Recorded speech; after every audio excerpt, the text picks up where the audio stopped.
8 जानेवारी हा दिवस जगभरात पंचशील बौद्ध धम्म ध्वज दिन म्हणून साजरा केला जातो. बौद्ध धम्माचा प्रचार प्रसार आणि एकतेचे प्रतीक म्हणून ओळखला जाणारा पंचरंगी ध्वज हा केवळ एक ध्वज नसून तो शांतता, करुणा, ज्ञान आणि समतेचा जागतिक संदेश आहे. या बौद्ध ध्वजाची संकल्पना श्रीलंकेतील अनागरिक धर्मपाल महास्तवीर गुणानंद सुमंगल आणि बौद्ध अभ्यासक JRD यांनी मांडली. अमेरिकन लष्कराचे निवृत्त कर्नल हेनरी स्टील ऑकॉल्ट यांनी 1880 मध्ये बौद्ध धम्म स्वीकारल्यानंतर बौद्ध पुनरुज्जीवनासाठी महत्वाची भूमिका बजावली.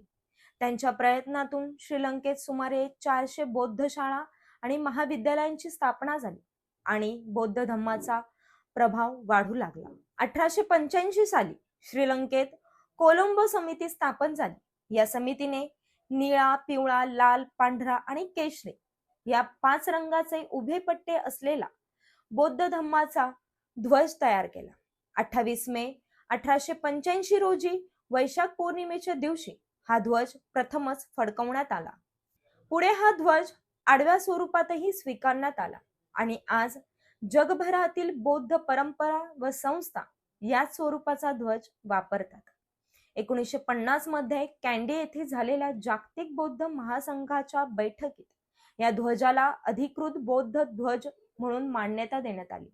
1952 साली 8 जानेवारी रोजी जागतिक बौद्ध काँग्रेसने या ध्वजाला आंतरराष्ट्रीय बौद्ध ध्वज म्हणून स्वीकारले आणि तेव्हापासून हा दिवस पंचशील बौद्ध धम्म ध्वज दिन म्हणून ओळखला जातो. या ध्वजातील 5 रंग तथागत गौतम बुद्धांच्या शरीरातून निघालेल्या तेजाचे प्रतीक मानले जातात. निळा रंग प्रेम, करुणा आणि शांततेचे प्रतीक आहे. पिवळा रंग मध्यम मार्ग आणि त्यागाचे द्योतक आहे. लाल रंग शौर्य, ज्ञान, सामर्थ्य आणि आत्मविश्वास दर्शवतो. पांढरा रंग पवित्रता, शुद्धता आणि मुक्तीचे प्रतीक आहे. केशरी रंग बुद्धिमत्ता, वैराग्य आणि धम्मसाराचे प्रतिनिधित्व करतो. या 5 रंगाचे एकत्रित स्वरूप म्हणजे सत्य, शांती आणि मानवतेचा संदेश. पंचशील बौद्ध धम्म ध्वज हा संपूर्ण जगाला अहिंसा, समता आणि करुणेच्या मार्गावर चालण्याची प्रेरणा देतो.